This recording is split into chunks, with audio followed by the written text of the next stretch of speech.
Shalom, selamat pagi Bapak Ibu dikasihi Tuhan. Pagi ini kembali lagi kita mau membaca dan merenungkan firman Tuhan. Saya mengajak Bapak Ibu, mari kita berdoa terlebih dahulu. Mari kita berdoa. Terima kasih Bapak yang baik. Kami bersyukur ya Tuhan, sepanjang malam hingga pada pagi hari ini kami bisa bangun tidur dengan sehat. Itu semua karena berkat kasih-Mu. Dan pada pagi hari ini ya Tuhan, sebelum kami mau membaca dan merenungkan firman-Mu, ya Tuhan, buka hati dan pikiran kami ya Bapa, sehingga firman yang kami baca, kami renungkan, kami dapat mengaplikasikannya di dalam kehidupan kami hari lepas hari. Terima kasih ya Tuhan, kami sambut firman-Mu pada pagi hari ini penuh dengan ucapan syukur. Haleluya. Amin. Tema yang saya berikan untuk kita renungkan bersama pada pagi hari ini yaitu jagalah hatimu. Injil Matius pasal 15 ayat yang ke-16 sampai 20. Jawab Yesus, "Kamu pun masih belum dapat memahaminya. Tidak tahukah kamu bahwa segala sesuatu yang masuk ke dalam mulut turun ke dalam perut, lalu dibuang di jamban? Tetapi apa yang keluar dari mulut berasal dari hati, dan itulah yang menajiskan orang. Karena dari hati timbul segala pikiran jahat, pembunuhan, perzinahan, percabulan, pencurian, sumpah palsu, dan hujat. Itulah yang menajiskan orang. Tetapi makan dengan tangan yang tidak dibasuh tidak menajiskan orang."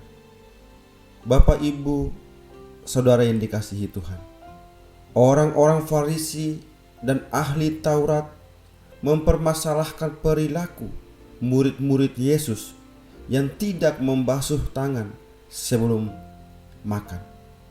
Menurut tradisi orang Yahudi, tidak membasuh tangan sebelum makan adalah suatu kenajisan. Secara tidak langsung, mereka sesungguhnya sedang menyindir Yesus yang tidak mengajarkan kepada murid-murid apa yang menjadi tradisi nenek moyang mereka, khususnya tentang kekudusan.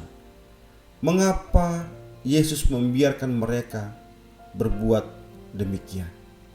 Bacaan kita hari ini dilatar belakangi oleh tindakan orang Farisi dan ahli Taurat. Mereka menegur keras Tuhan Yesus karena murid-murid tidak mencuci tangan sebelum makan. Padahal dalam tradisi Yahudi, tindakan itu diharamkan. Orang-orang ini menuntut tampilan luar sebagai cerminan kesucian seseorang. Namun Yesus berbantah dan membetulkan pemahaman mereka. Dengan terus terang Yesus mengatakan bukan yang masuk yang menajiskan, sebaliknya yang keluarlah yang menajiskan, yaitu perkataan dan perbuatan kita yang menajiskan.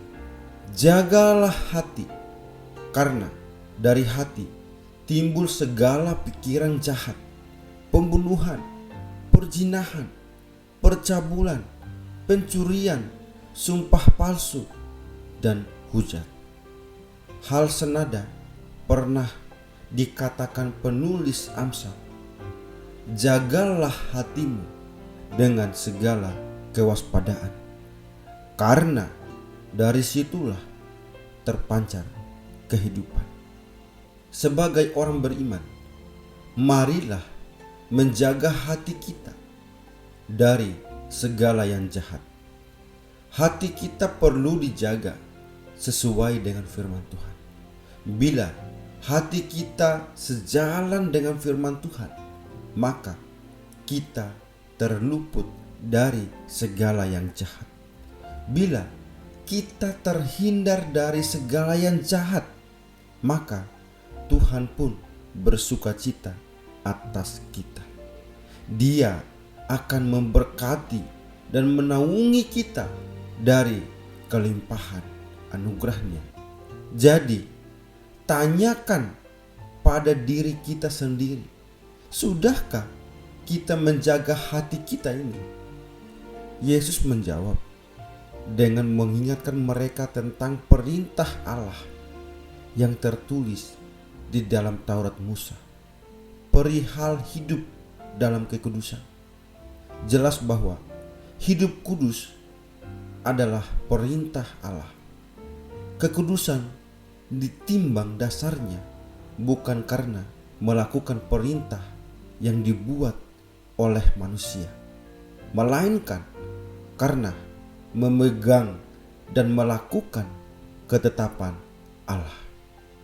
Allah menguduskan manusia, bukan sebaliknya.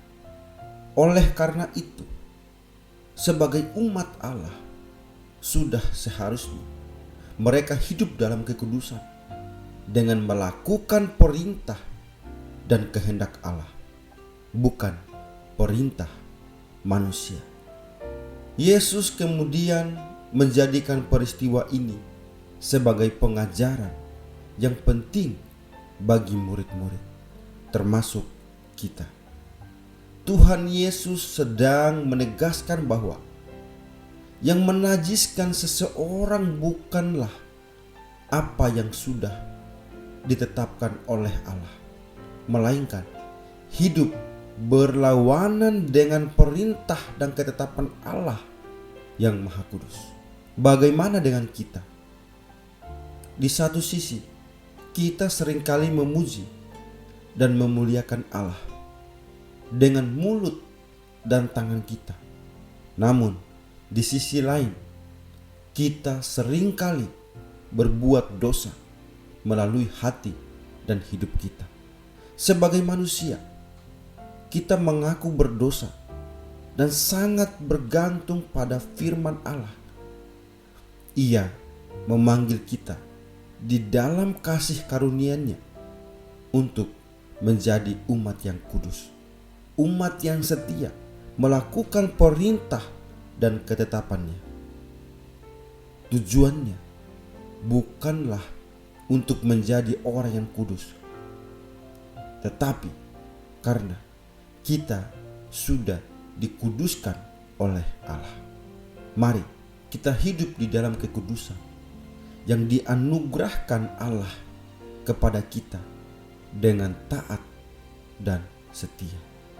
Mari kita memilih untuk melaksanakan firman Tuhan yang intinya cinta, kasih, dan menuankan berkat kepada orang lain. Amin. Mari kita berdoa. Terima kasih ya Tuhan untuk kebenaran firman-Mu yang semakin hari semakin menguatkan kami. Ya Bapa, biarlah firman-Mu yang kami baca, kami renungkan, kami dapat mengaplikasikannya di dalam kehidupan kami hari lepas hari. Terima kasih ya Bapa untuk firman-Mu. Sebentar lagi kami akan melanjutkan setiap aktivitas kami, setiap kegiatan kami. Ya Tuhan, pimpin dan bimbinglah kami. Apapun yang kami kerjakan, apapun yang kami lakukan, biarlah campur tangan-Mu yang menyertai dan memelihara kami. Terima kasih ya Bapa, terima kasih. Inilah doa kami pertaruhkan hanya di dalam nama-Mu. Di dalam nama-Mu Tuhan, kami berdoa dan kami bersyukur. Haleluya.